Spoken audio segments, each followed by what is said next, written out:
if you give a guy an interesting background, it makes it more interesting for the reader than if he's just a guy.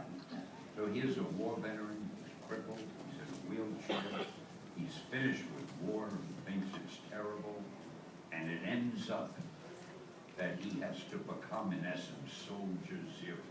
And the things that happen to him, I don't want to tell you because I don't want to, you're all happy and cheerful, I don't want to ruin this whole thing.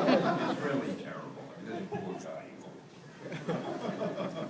But, you know, dead serious, when Stan lays that down on us, you know, a third of the way through the first issue already having been drawn, They had already done the whole first issue. and And I said, hey, I got an idea, let's change it. I mean, you've been there all along for all this stuff, and he said, you know, the third of the way through the first issue, like, you know what, I think I had a better idea. And it's one of those horrible panic moments where you're like, oh my God, you have to start from scratch, but on the other hand, that's a much better idea. So kudos to you.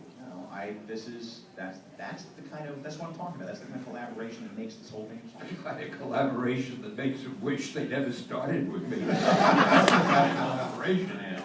All right, so that book premieres this month, actually. That's right. It's in stores October. in a couple of weeks. Yes. Do we know if it's the 23rd or the 30th? Or? If I was better at my job, I would know that. That's But okay. But it'll be out the next couple of weeks, and then the following month, we have the second book. that's your cue, Ivan, where you're supposed to hit the slide. But first, we will look at some of the covers for Soldier Zero #1. My bad. So these are the covers for the first issue. The top left and in the middle, right over there, is cover A and cover B. On the end is cover C, and then underneath there are the different variants that we have, which are